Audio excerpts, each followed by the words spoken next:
All right, class, so we are back and we're here to discuss chapter 5, which is motivation and emotion. So, this particular chapter is really short and sweet, yet it provides some very sound and sufficient information. So we're going to get started. We're covering Learning Objective 5.1a, and it is to describe how psychologists define motivation. So the first thing that we have to do is define motive. So according to our text, a motive is a tendency to desire and seek out positive incentives or rewards and to avoid negative outcomes.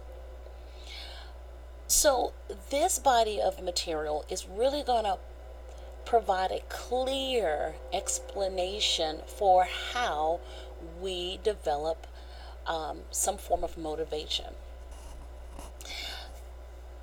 You will find that there are several smaller theories that fall up under this. So one, you can have motivation as an instinct, which we'll talk about shortly. Motivation as a drive, something that is really pushing us or pulling us to do a said behavior. And then last, motivation as incentives.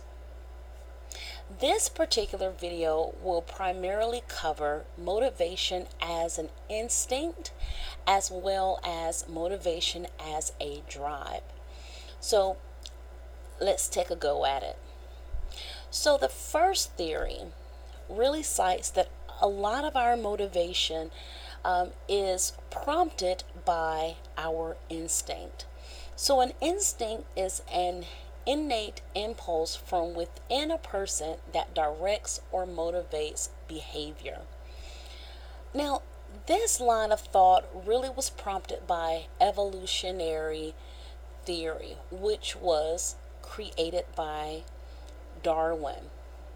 Later in the field of psychology, William James started to present this very massive piece of work to where he initially stated that we have 35 very different, while basic, instincts. So we have an instinct to talk. We have an instinct to connect with people. We have an instinct to love. We have an instinct to imitate others. And all of those said thoughts were very much affirmed by the greater population of psychology consumers. It was only until William James started to expand his thought and just started to reach beyond what the group thought were natural instincts. So William James expanded his line of thought to say, hey, we have 225 different instincts, which to most, they felt as if he was including very much learned behavior. And so they started to pull back from William James' idea. But we still use it. You know, when someone is drawn to someone else and there's some form of love connection. So we still use it. The second theory that we'll talk about is motivation as a drive. More precisely, the drive reduction approach or the drive reduction theory.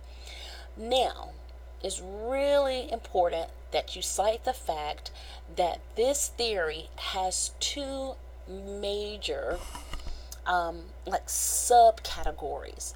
So the first one that we'll talk about is called drive reduction approach, but it takes more of a biological aspect to it. So the drive reduction approach cites the fact that we as individuals, seek to reduce internal levels of drive. Internal levels of drive. That's a lot of words to say this. According to this theory, we have primary drives, which includes having an appropriate temperature, having an appropriate level of satiety with food, as well as appropriate level of water. So, anytime that we go below those desired levels, then we start to have this prompting of wanting to eat, wanting to drink, and wanting to increase our temperature. Those are primary drives. But we're receiving this said message through this mechanism that's called the negative feedback loop. That's a system of feedback in the body that monitors and adjusts our motivation level so that we maintain homeostasis. A good example of this could be when we have low levels of glucose in our body. That can prompt us to start to do a behavior to where we're eating. Once we're full, then that desire, that motivation of eating is taken away. So the primary drives is basically saying that we have this biological needs to maintain homeostasis. And when we're below it, that level of homeostasis, we're going to do a said behavior to meet our need. The second function, or the second subcategory of the drive reduction theory, is one that I really enjoy talking about because I can explain a person's motivation by using this said theory, and I bet you can too. But anywho, the second line of thought covers what we call secondary drives.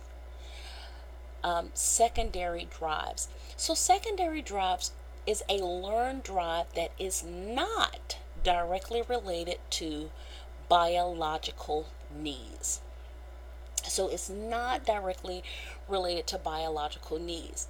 And in fact, a theorist by the name of Henry Murray presented this wonderful body of work that really cites our secondary motives. Again, this is connected to secondary drives. So, Murray says, hey, we all have a need for achievement. So people will start to run a marathon, or they will start to enter some type of cook-off contest, some bakery contest, or what have you, because they want this need of achievement to say that they have done it or they have completed something. And you'll find that a lot of people do that. The second need that was cited is the need for affiliation. Have you ever noticed that people join certain clubs and groups, or even sororities and fraternities, so they can feel very much connected to people, which can be a very healthy thing. But again, it's affirming their need for affiliation. The last form of connection or motive is called the need for understanding. A lot of us search out material or search the internet to understand some form of very trivial or very random, as some people would say, question.